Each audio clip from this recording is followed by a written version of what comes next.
Assalamualaikum warahmatullahi wabarakatuh. Saya Dea Luanda Ridai, NPM 23411906. Saya dari Prodi Pendidikan Agama Islam, Fakultas Agama Islam di Universitas Dharma Wangsa. Di sini saya ingin membuat sebuah penjelasan mengenai komponen-komponen pendidikan untuk memenuhi tugas mata kuliah ilmu pendidikan yang diajar oleh Bapak Dr. Ahmad Hidayat MA selaku dosen pengampu ilmu pendidikan.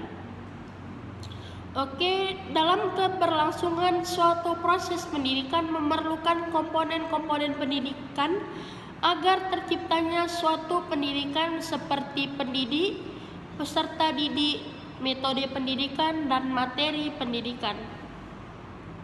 Oke,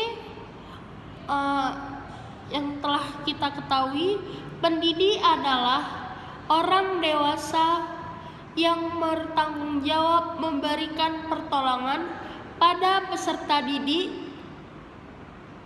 dalam perkembangan jasmani dan rohaninya agar mencapai tingkat kedewasaan, mampu mandiri dalam memenuhi tugasnya sebagai hamba dan khalifah Allah Subhanahu wa Ta'ala, dan mampu melakukan tugas sebagai makhluk sosial dan sebagai makhluk individu yang mandiri.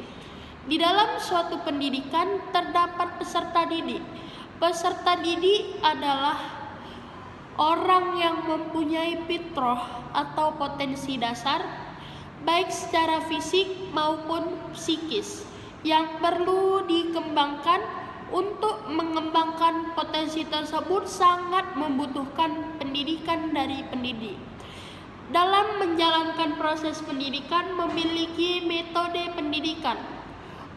Metode pendidikan merupakan seperangkat cara, jalan, dan teknik yang dipakai oleh guru atau pendidik dalam proses belajar mengajar agar siswa atau murid mencapai tujuan pendidikan atau kompetensi tertentu yang dirumuskan dalam kurikulum, silabus, dan mata pelajaran.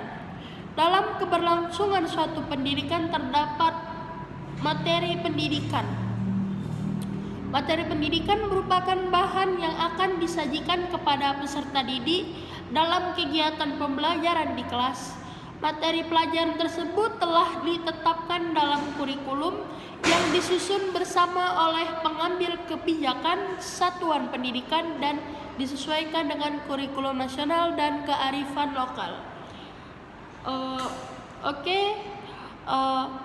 Komponen-komponen pendidikan tadi itu memiliki peran dan fungsi.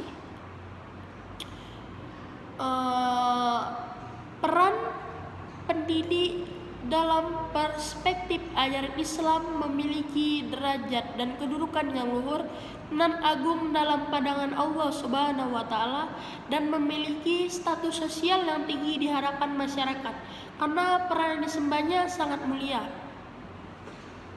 Selanjutnya, fungsi pendidik itu sendiri itu merencanakan dan melaksanakan proses pembelajaran, menilai hasil pembelajaran, melakukan suatu pembimbingan dan pelatihan yang sudah jelas tertulis dalam Undang-Undang RI. Oke, selanjutnya tugas dan kewajiban peserta didik agar terwujudnya pelaksanaan suatu pendidikan sesuai dengan tujuan yang diharapkan oleh pendidik. Peserta didik harus sadar mengenai tugas dan kewajibannya sebagai peserta didik. Tugas peserta didik yang pertama itu menimba ilmu pengetahuan dari berbagai sumber belajar. Yang kedua, belajar dengan tekun. Yang ketiga, memperbaiki diri terus-menerus dengan menanamkan dan mengamalkan akhlak mulia di dalam dirinya. Selanjutnya, kewajiban peserta didik yang pertama, sebelum melakukan aktivitas pembelajaran, peserta didik harus terlebih dahulu membersihkan hatinya dari sifat yang buruk, karena belajar mengajar itu merupakan ibadah, dan ibadah harus dilakukan dengan hati yang bersih. Yang kedua, peserta didik belajar harus dengan maksud mengisi jiwanya dengan berbagai keutamaan dan mendekatkan diri kepada Allah. Yang ketiga, bersedia mencari ilmu ke berbagai tempat yang jauh sekalipun, meskipun harus meninggalkan keluarga dan tanah air. Yang keempat, tidak terlalu sering menukar guru dan hendaklah berpikir panjang memandang sebelum melukat guru. Yang kelima, hendaklah menghormati guru, memuliakan, mengagumkannya karena Allah, serta berupaya menyenangkan hatinya dengan cara yang baik. Oke, selanjutnya dalam suatu pendidikan itu diperlukan metode pendidikan atau materi pendidikan karena merupakan hal yang sangat penting di dalam keberlangsungan sebuah pendidikan. Dalam membuat metode pendidikan itu memiliki pertimbangan atau pemilihan. Yang pertama itu tujuan dan target pembelajaran yang akan tercapai. Yang kedua, ruang lingkup dan urutan materi atau bahan pembelajaran. Yang ketiga, pertumbuhan dan perkembangan fisik dan psikologis peserta didik. Yang keempat, kebutuhan dan karakteristik pendidik. Yang kelima, motivasi atau minat peserta didik. Yang keenam, kemampuan peserta didik dalam melakukan sesuatu. Yang ketujuh itu ukuran kelas dan suasana lingkungan pembelajaran. Terdapat juga metode dalam pendidikan itu. Yang pertama, metode ceramah. Yang kedua, metode tanya jawab. Yang ketiga, metode diskusi. Yang keempat, metode demonstrasi. Yang kelima, metode eksperimen. Dan yang keenam, metode karya wisata, kayak study tour gitu kalau metode karya wisata.